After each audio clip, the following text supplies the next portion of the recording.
Good morning friends, doctor Abhilasha R K Patel, PG Ayurveda परियोजना coaching classes Bhopal से। आज ही क्लास में हम पंजाब पीएससी 2015 का पेपर सॉल्व करने वाले हैं। इसके पहले हमने पंजाब का ही 2017 का पेपर सॉल्व कर लिया है और कई सारे पेपर, लगभग 80% हमारे क्वेश्चन पेपर प्रीवियस ईयर के सॉल्व हो चुके हैं। चलिए स्टार्ट करते हैं।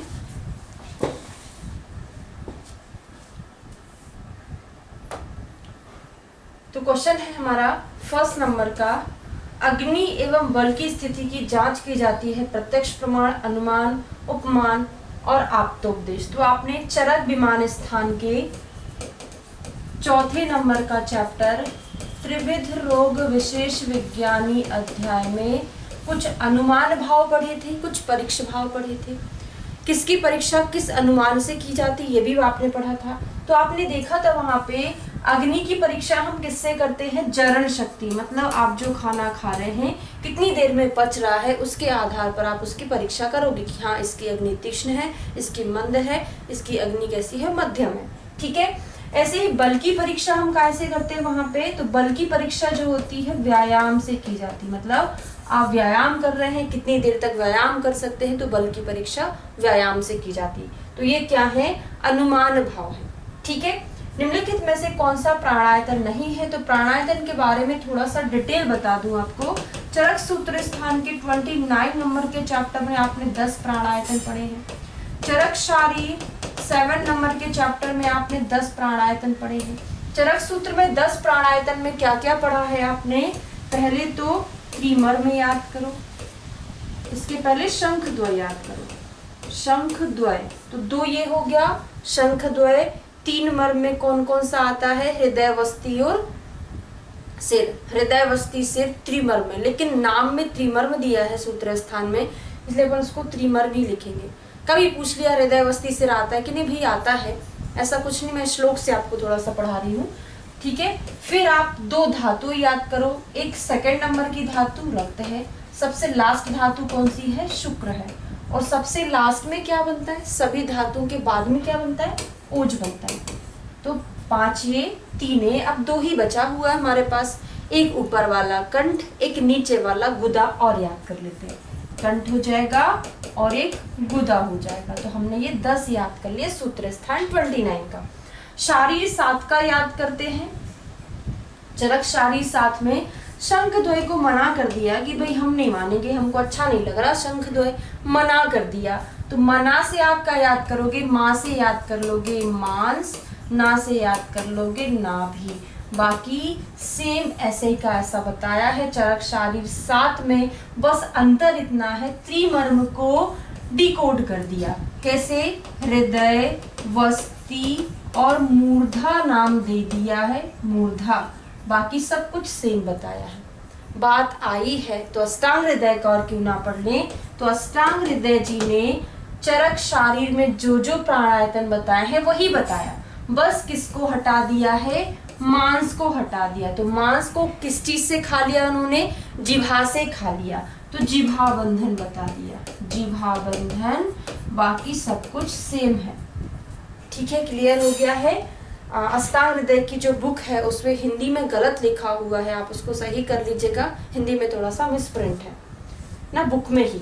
ठीक। सेकंड नंबर का हमारा प्राणायतन कौन सा नहीं है, तो नाभि नहीं होता है, हृदय वस्ती सिर होता है। हाँ, मना, मांस और नाभि कहाँ बताया है, सॉरी नाभि तो होता है ना शारीर स्थान में बताया तो है, मना मांस और नाभि तो बोला है, तो नाभि भी है, शंख भी है, हृदय भी है, तो इसमें से कोई नहीं। तो यहाँ पे कोई प्रायोरिटी नहीं चलेगा कि सूत्र स्थान से अटेम्प्ट करना है कि शारीर से, है ना, शारीर में नाभि दिया हुआ है भी, है ना, कोई नहीं आंसर होगा।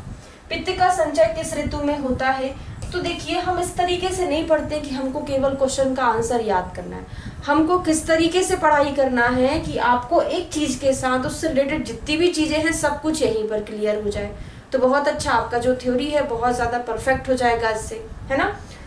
तो पहले मैंने आपको बताया है वात पित्त कफ, पहले आप लिखोगे संचय, फिर प्रकोप, फिर प्रशमन या शमन लिख सकते हो। आपको एक चीज तो बहुत अच्छे से याद रहता है, प्रकोप कहाँ पर, तो वर्षा में, पित्त का प्रकोप जो होता है शरद में, कफ का प्रकोप जो है बसंत में होता है। ठीक है। इसकी जस्ट एक पहली ऋतु में संचय करा दीजिएगा, उसके एक बाद की ऋतु में इसका शमन करा देना है। तो शिशिर, बसंत, ग्रीष्म, ग्रीष्म, वर्षा, शरद, हेमंत, ऐसे पढ़ते हो। यहाँ पर भी वर्षा, शरद, हेमंत, बस यहाँ पर चीज चेंज हो जाती है। शिशिर, बसंत, ग्रीष्म होता है क्रम, लेकिन इन्होंने क्या बोला, शिशिर ना बोल के हेमंत, शिशिर, बसंत, ग्रीष्म होना चाहिए, तो उन्होंने हेमंत, बसंत और ग्रीष्म बोला। बाकी कोड सब जगह फिट बैठ रहा है, एक जगह थोड़ा सा गड़बड़ा गया है। यहाँ पे इनकी पूर्ति किसने कर दी भाई, बागभट्ट ने कर दी। बागभट्ट ने क्या बोला है, बागभट्ट का क्वेश्चन बहुत पूछा जाता है कि कफ का संचय शिशिर में होता है, बाकी चरक सुश्रुत ने क्या बोला है कि हेमंत में होता है। अब एक चीज यहाँ पर और चेंज होनी, जो यहाँ पे लिखा मैंने अकॉर्डिंग टू चरक लिखा है, यहाँ पर प्रावट हो जाएगा। आचार्य सुश्रुत ने वात का प्रकोप प्रावट बोला है। दो चीजें चेंज होती हैं, बाकी का सब सेम रहता है, ठीक है। तो हमारा क्वेश्चन का आंसर क्या था, पित्त का संचय किस ऋतु में होता है, तो वर्षा ऋतु में पित्त का संचय होता है। थर्ड नंबर का थर्ड आंसर है, ठीक है। कुमकुम का प्रयोज्यांग कौन सा है, संपूर्ण वनस्पति है, पत्र है, फल है, स्त्री केसर, सभी ने अपने नोट्स में दिया ही हुआ है ना। कुमकुम का जो प्रयोग करते हैं हम स्त्री केसर को प्रयोग करते हैं। नेक्स्ट क्वेश्चन पर आते हैं। राहु रत्न किसे बोलते हैं, मून स्टोन, सन स्टोन, गोमेद स्टोन, उपरोक्त में से कोई नहीं। तो राहु गोमेद को बोला जाता है। बोलते हैं ना कि राहु का प्रभाव नहीं होगा अगर आप गाय की पूजा करोगे। थोड़ा सा कोड भी बनाया था अपन ने, राहु अगर आपके ऊपर आक्रमण आपको नहीं चाहिए राहु का, तो गाय की पूजा करो या गोमेद पहनो, तो गोमेद स्टोन उसको बोला जाता है। शंखवटी में भावना द्रव्य क्या है, तो 3 बटियां मैंने आपको याद कराई थी, शंकर, शंकर, जिसमें हम नींबू स्वरस की भावना देते हैं। नींबू, निम्ब नहीं है, निम्ब मतलब होता है नीम, और नींबू स्वरस की भावना दी जाती है। सा से शंखवटी, का से कामकायन बटी, और रा से हो जाएगा रसोनवटी। ये 3 बटी में हम नींबू स्वरस की भावना देते हैं, ठीक है। अम्ल पित्त में उद्गार प्रत्यानी कौन सा लक्षण है, तो अम्ल उद्गार है, तिक्त उद्गार है, मधुर दोनों चीजें होती, तिक्त भी होता है अम्ल भी होता है, तो तिक्त अम्ल उद्गार हमको इसमें मिलता है। जंभा किसका विशेष पूर्व रूप है, तो आचार्य सुश्रुत ने विशिष्ट पूर्व रूप स्पेशली बताए हुए हैं। क्या बताया है कि वातज ज्वर में जंभा मिलता है, पित्त ज्वर में हमको नयन दाह मिलता है। आंखों में जलन किसके कारण होगा, पित्त के कारण। मुंह से जम्हाई आती है तो वायु निकलती है ना, तो जंभा वात में होगा। कफ हमारी अग्नि को मंद करता है, तो कफ में क्या होगा, अरुचि हो जाएगा, तो कफज में अरुचि मिलता है। तीनों याद हो गए। सोम रोग का सर्वप्रथम वर्णन किसने किया है, तो सर्वप्रथम वर्णन अगर पूछा जा रहा है तो बंगसेन ने किया है। कौन सा काल है इनका, 12वीं सदी। अगर हमसे पूछा जाता सर्वप्रथम विस्तृत वर्णन किसने किया, विस्तार पूर्वक जो वर्णन किए हैं वो कौन किए हैं, भाव प्रकाश। भाव प्रकाश का काल कितना है, 16वीं सदी, जो सोम रोग का विस्तार से वर्णन किया है। और सर्वप्रथम कौन किए हैं, बंगसेन। मसूरी प्रमाण के शस्त्र धार का उपयोग, 4 ही प्रमाण अपन ने पढ़े होंगे। एक कोड बनाया होगा मैंने आपको, भेले बेछे, कई बार पढ़ा है। भे फॉर भेदन, ले फॉर लेखन, वे फॉर वेधन एंड विश्रावण, दोनों का दोनों यहीं पर आता है। 6 फॉर हो जाएगा छेदन। फिर यहाँ पर एक कोड बनाया था मैंने, पहले मसूर की दाल पूरी, फिर उसको आधा काट दो तो मासूरी, फिर आधा काट दो तो अर्ध मासूरी। पहले हमारे केश पूरे होंगे तो कैशिकी, फिर उस केश को आधा काट दो तो क्या हो जाएगा, अर्ध कैशिकी। पहले कैशिकी अर्ध कैशिकी नहीं करना, पहले मसूर से शुरुआत होगी, भेले बेछे मासूरी। तो हमसे मासूरी पूछा था तो उसका काम क्या हो रहा था, भेदन हो रहा था। तुम्हारा आंसर क्या होगा, भेदन कर्म कराते हैं। वमन वेग अवरोध से क्या होता है, तो हमने ये भी पढ़ा है कि वमन का वेग अगर हम अवरोधित करते हैं तो हमको सारी स्किन प्रॉब्लम होती है। तो विसर्प क्या है, स्किन डिसऑर्डर होता है। नेक्स्ट क्वेश्चन पर आते हैं, सिद्धांत निदान के लेखक कौन है। ये तो बड़ा फेमस क्वेश्चन है एग्जामिनर का, कई बार पूछता ही है। सिद्धांत निदान के जो लेखक है गणनाथ सेन है।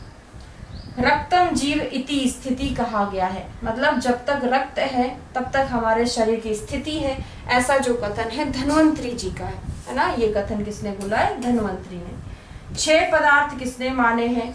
तो वैशेषिक दर्शन के लेखक कौन है? कणाद है। छह पदार्थ माने हैं। कभी कभी इनका क्रम पूछ लिया जाता है और चरक का पूछ लिया जाता है। तो क्या क्रम होता है? द्रव्य, गुण, कर्म, या आपने बहुत पहले से पढ़ के रखा है। द्रव्य, गुण, कर्म, सामान्य, विशेष और समवाय, ये पढ़ा है। द्रव्य, गुण, कर्म, सामान्य, विशेष, समवाय। चरक का एक कोड याद कराया था मैंने, SVGDKS की सब्जी। कौन ले? सब्जी। SVG को पढ़ो सब्जी, सब्जी। कौन लेके आया भाई? डी डॉक्टर KS लेके आया। डॉक्टर KS सब्जी लेके आया था। तो सामान्य, विशेष, गुण, द्रव्य, कर्म, समवाय, ये क्रम पूछा जाता है। ठीक है। पीलूपाक सिद्धांत किसने दिया है? तो पीलूपाक जो है कणाद ने दिया है। कणाद मतलब वैशेषिक दर्शनकार। तो वैशेषिक दर्शनकार कणाद ने पीलू। तो मैंने एक कोड बनाया था कि पीला जो कलर है विशेष होता है। क्या विशेष होता है? पूजा में पहनते हैं, है ना। तो ऐसे करके विशेष कलर बोला था अपन ने पीलू को, पीले को। तो पीलू पाक जो है वैशेषिक दर्शन है। और पिठर पाक किसमें पढ़ा है? पिठर पाक जो है न्याय के लिए पढ़ा है, न्याय के लिए। तो याद किया था न्यायपीठ। न्यायपीठ होते हैं ना, न्यायपीठ जैसे कोर्ट होते हैं, न्यायपीठ उसको हम बोलते हैं। तो न्याय से न्याय दर्शन, पीठ से हो जाएगा पिठर पाक। ठीक है। इसको केमिकल चेंजेस भी बोलते हैं पीलू को इंग्लिश में, और इसको फिजिकल चेंजेस बोलते हैं पिठर पाक को। ठीक है। धमनी मर्म का वर्णन कहाँ मिलता है? तो अष्टांग हृदय ने धमनी मर्म का वर्णन किया है और किसी आचार्य ने नहीं किया है। धमनी मर्म कितने होते हैं? तो लिख लो, धमनी मर्म 9 होते हैं।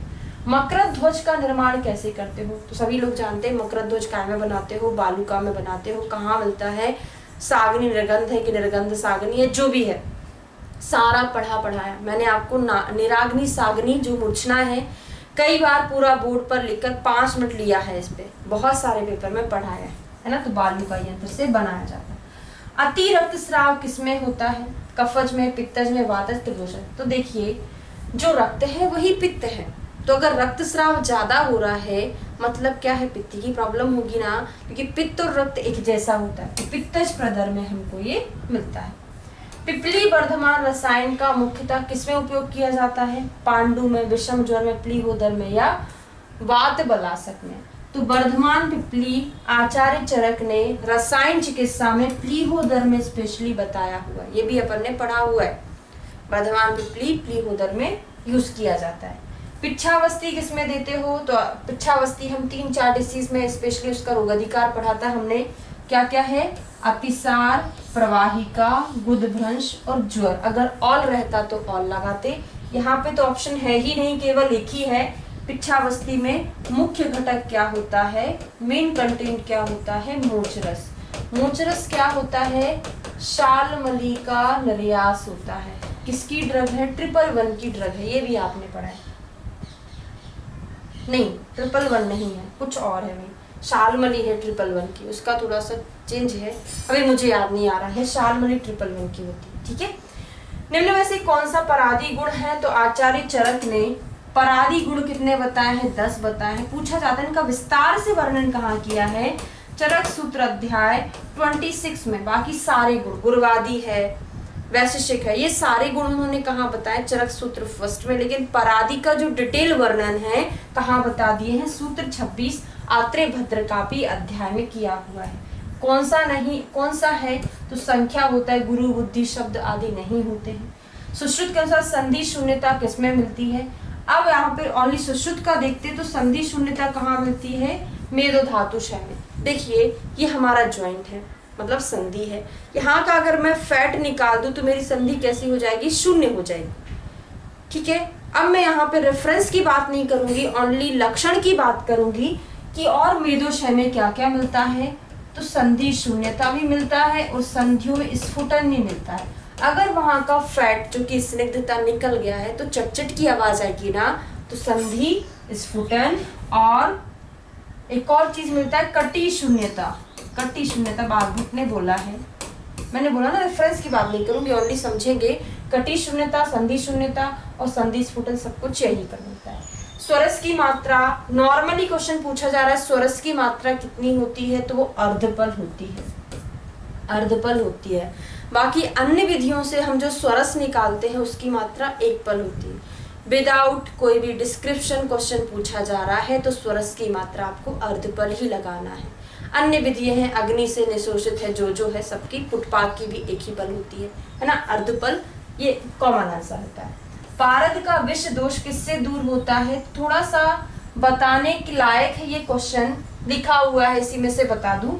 रस समुच्चय का अलग है, रस तरंगणी का अलग। रस तरंगणी तो 3 ही बताए हैं, रस समुच्चय के बहुत सारे हैं अलग अलग दोषों के। अभी ओनली हम विष, वहिनी, मल की चर्चा करेंगे। तो विष, वहिनी और मल, तो यहाँ पर एक कोड बना लो, चित्रक।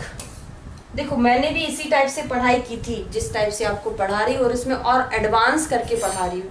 मैंने कभी ऐसे पेपर सॉल्व नहीं किया है कि चलो एक क्वेश्चन है उसका एक आंसर याद करो आगे बढ़ो, ऐसा नहीं करना। थ्योरी अच्छी करना है तो आपको इस टाइप से लिख लिख कर पढ़ना पड़ेगा, है ना। तो चित्रक में हमने ची से बना लिया, विष, वहिनी, मल का तो क्रम सभी को पता है। ची से चित्रक, त्रा से त्रिफला, का से कन्या मतलब ग्रह कन्या मतलब कुमारी स्वरस। तो चित्रक याद हो गया, बस रस तरंगणी में इनको उल्टा कर देना है। क्या कर देना है, यहाँ पे चित्रक लिखा था तो नीचे ले जाओ, यहाँ पे त्रिफला लिखा था तो ऊपर ले जाओ, बाकी अमलतास अलग होता है। तो अमलतास, अब यहाँ पे हमसे पूछा था विष, तो विष में चित्रक मूल भी है भाई, त्रिफला भी है भाई। तो यहाँ पर उन्होंने किस आचार्य के अकॉर्डिंग आंसर माना है, तो यहाँ पर उन्होंने रस समुच्चय को प्रायोरिटी दी है। तो आप याद रखिएगा कि दोनों ऑप्शन में मैं कौन सा आंसर चूज करूं, तो आपको रस समुच्चय को प्रायोरिटी देना है। ठीक है, आंसर क्या होगा आपका, चित्रक होगा। नेक्स्ट कहता है आर्सेनिक विष का प्रतिरोधी क्या होता है। तो आर्सेनिक जो है हैवी मेटल है ना, तो आर्सेनिक विष का प्रति हैवी मेटल बॉल, जो बॉल होता है BAL, बॉल जो होता है हम हैवी मेटल में यूज करते हैं, तो आर्सेनिक उसी में आता है। भेदन कर्म किसमें करते हैं, तो भगंदर में तो हम छेदन करते हैं, चर्म कील में भी छेदन करते हैं, गल शुंडिका में छेदन करते हैं। पूरा कोर्स से चरक सुश्रुत सूत्र 25 शस्त्र कर्म में आपको पढ़ा है, पूरा विस्तार पूर्वक पढ़ाया हुआ है। ठीक है, तो भेदन कर्म किसमें करते हैं, तुंडी कैरी, याद कराया था कैरी, कैरी के भेद है, कच्ची कैरी, बड़ी कैरी, मजली कैरी, ऐसे करके मैंने याद कराया था, जोकिंग टाइप से बताया था। ठीक है, व्रण के सामान्य लक्षण है श्राव है, दाह है, शोथ है। सभी व्रण में कॉमनली क्या होता है भाई, रुजा ही होती है। सत्कार्यवाद से संबंधित है, ये तो मैंने मुझे लगता है कई बार बता दिया। कार्य कारण सिद्धांत में हमने सत्कार्यवाद लिया था, सत्कार्यवाद और असत्कार्यवाद। सत्कार्य में भी 2 लिए थे, परिणामवाद और विवर्तवाद। परिणाम में हमने लिया था सांख्य दर्शन, विवर्त में वा से विवर्त, वा से वेदांत लिया था। तो संख्या सत्य है जिसका परिणाम होता है, ऐसे कोड बनाया था। संख्या जो है सत्य होती है, उसका परिणाम होता है। असत्कार्यवाद में कौन सी चीजें थी, असत्कार्यवाद में 2 चीजें थी, आपको लिखना है, बौद्ध न्याय वैशेषिक। 3 था, क्या क्या था, बौद्ध न्याय वैशेषिक। रट लेना भाई, ये क्वेश्चन मुझे लगता है कई बार पूछा गया है पदार्थ विज्ञान से। तो यहाँ पर हमारा आंसर सत्कार्य में सांख्य होगा। निम्न में से कौन सा तमोबहुल है, तो पूरा याद कर लोगी, आकाश, वायु, अग्नि, जल, पृथ्वी। आकाश में सत्व, रज, फिर दोनों को ऐड कर दो, सत्व प्लस रज। अब सत्व के साथ रज लिख लिया, तम नहीं लिखेंगे तो तम को गुस्सा आ जाएगा, तो हमको फिर सत्व के साथ तम भी तो लिखना पड़ेगा ना, तम। अब ये तम यहाँ पर कॉपी कर दो, बढ़िया सा है, सत्व लिखा, रज लिखा, सत्व रज तम पढ़ते हो, सत्व लिखा, रज लिख लिया, दोनों को ऐड कर दिया। तम को गुस्सा आ जाएगा, तम को भी ऐड कर दिया, गुस्सा ना आए उसको, फिर तम एक बार और कॉपी कर दिया। तो ये हमारा पूरा याद हो गया। हमसे क्या पूछा था, तमोबहुल कौन है, तो देखिए तमोबहुल जो है जल नहीं है, स्पेशली तम अकेला जिसमें है वो कौन सा है, हमारा आंसर उसका पृथ्वी है। तो देखिए मैं बार बार एक ही चीज आपको क्यों बोलती हूँ, अगर आप इस पैटर्न से पढ़ाई कर रहे हैं तो आप बहुत अच्छा पढ़ रहे हो। इस टाइप से पढ़ाई करने से आपको बार बार वही चीजें रिपीट होगी। जब आप एग्जाम में बैठोगे ना, आपको लगेगा ही नहीं कि मैं एग्जाम दे रहा हूँ कि टेस्ट दे रहा हूँ क्लास का, तो टेस्ट जैसा ही लगेगा, है ना। गुरु गुण है पृथ्वी, हाँ, तो जिसमें हैवी होता है तो वायु हल्का है, अग्नि हल्का, वहाँ वायु हल्का, तो पृथ्वी जल जो होता है गुरु गुण में आता है।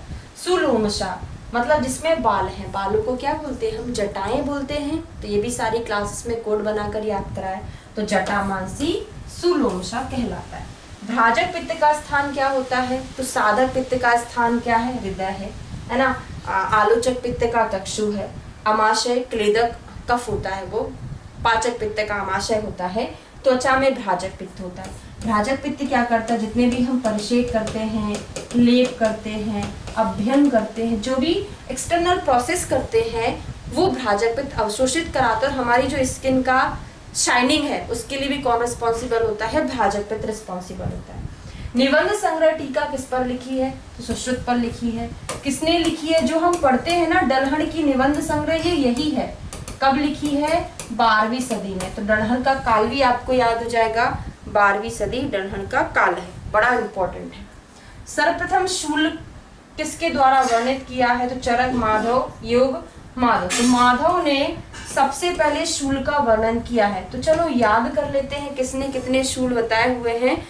तो माधव के जो शूल हैं वो 8 हैं, माधव के शूल 8 हैं, सुश्रुत के शूल 4 हैं, और काश्यप के जो शूल हैं ये माधव के 8 हैं, काश्यप के शूल 3 है। जो बच्चों के डॉक्टर काश्यप है, काश्यप बच्चों को कम दर्द होता है, तो शूल 3 बताए उन्होंने। अम्ल पित्त का शुक्तक किसने बोला है, अगर आपसे क्वेश्चन पूछा जा रहा है 2 तरीके से। अम्ल पित्त का सर्वप्रथम वर्णन शुक्तक नाम से किसने किया है, तो काश्यप ने किया है। और प्रथम वर्णन में भी इन्हीं का आएगा, क्योंकि इनका काल पहले है माधव से। अगर काश्यप ऑप्शन में नहीं है तो अम्ल पित्त का स्वतंत्र वर्णन अगर पूछा जा रहा है तो माधव आंसर आएगा, वहां पे शुक्तक टर्म नहीं दिया रहेगा, ठीक है। सर्वांग सुंदरा टीका के लेखक चक्रपाणी अरुण दत्त निश्चल कर धन। हमने याद किया था अरुण किसने, अष्टांग हृदय पर अरुण दत्त ने सर्वांग सुंदरा लिखी है कि अरुण कपड़े पहनोगे तो सुंदर दिखोगे। अरुण मतलब थोड़ा सा जो सुबह का उगता हुआ सूरज है ना, वो अरुण कलर का होता है, तो सुंदर दिखोगे। ऐसे ही माधव निदान पर लाल चंद्र वैद्य ने कौन सी टीका लिखी है, सर्वांग सुंदरी। सर्वांग सुंदरी कोड क्या बनाया था कि लाल जोड़े में व्यक्ति बड़े सुंदर दिखते हैं, सुंदरी है ना, जो दुल्हन होती है लाल जोड़े में सुंदरी दिखती है, तो लाल चंद्र वैद्य सर्वांग सुंदरी नाम से आया हुआ है। किस प्रमेय में किस रोग में मल की रक्षा, तो बहुत सिंपल सा क्वेश्चन है भाई। राज्यक्षमा जो होता है, मल के बल पर जीवित रहता है व्यक्ति, तो राज्यक्षमा में हमको मल की रक्षा करनी चाहिए। चेतनानुवृत्ति किसका पर्याय है, आत्मा का, आयु का, शरीर का या इंद्रिय का। तो देखिए चरक सूत्र स्थान के फर्स्ट चैप्टर में आपने क्या पढ़ा है, शरीर इंद्रिय सत्व आत्म संयोगो धारी जीवित नित्यग और अनुबंधश्च पर्याय आयु उचित। ये सारे चरक सूत्र फर्स्ट में पढ़ा है। और चरक सूत्र 30 में आपने क्या पढ़ा है, चेतनानुवृत्ति। चेतनानुवृत्ति भी किसका पर्याय होता है, आयु का पर्याय होता है, चरक सूत्र 30 में पढ़ा हुआ है। नेक्स्ट क्वेश्चन की बात करेंगे। शहद एक घटक द्रव्य है, द्रावक गण, क्षार पंचक, अम्ल पंचक, मधुर पंचक। आज आपका बहुत बड़ा कंफ्यूजन मैं दूर कर देती हूँ। देखिए द्रावक गण की बात करें तो द्रावक गण में क्या क्या चीजें आती हैं, जरा लिख लो। घी और शहद, इसको घी शहद नाम लिखने, मधु घी लिख सकते हो, आसान रहता है याद करने, मधुर घी रहता है। फिर सुहागा लिख लेना, सुहागा। फिर गा वाली 3 चीजें लिख लेना, गा से गुंजा, गा से गुग्गुल, गा से गुड़। हो गया, घी मधु लिख लो, गा वाली 3, गुंजा गुड़, गु वाली गुंजा गुड़ और गुग्गुल, है ना, गुंजा गुग्गुल गुड़। गा में गु की मात्रा वाली आ गई, शहद सुहागा अलग से हो गया, घी और मधु। इतना तो सरल था, याद हो गया। अब बात क्या आती, मित्र पंचक की बात आती है। मित्र पंचक में रस तरंगणी ने क्या बोला है, उपरोक्त चारों बोले हैं, घी शहद सुहागा गुंजा, और इसमें क्या ऐड कर दिया है, +4 प्लस गुग्गुल ऐड कर दिया, और रस रत्न समुच्चय ने क्या कर दिया, 4 प्लस गुड़ ऐड कर दिया। अब बात ये आती है, एग्जामिनर क्वेश्चन दे देता है कि आंसर किसका माने। ऑप्शन में गुग्गुल भी था, एक में गुड़ भी था। ये क्वेश्चन हमेशा मैं गलत क्यों हूँ, वो लोग गलत ही मानते। एक बार कोई रस तरंगणी का आंसर मान लेता है, कोई रस समुच्चय का आंसर मान लेता है। लेकिन जो MPPSC हुई थी 2013 में, उसमें क्वेश्चन कैंसिल कर दिया। यहाँ पे दोनों आचार्य का सेम मत चलता है, ठीक है।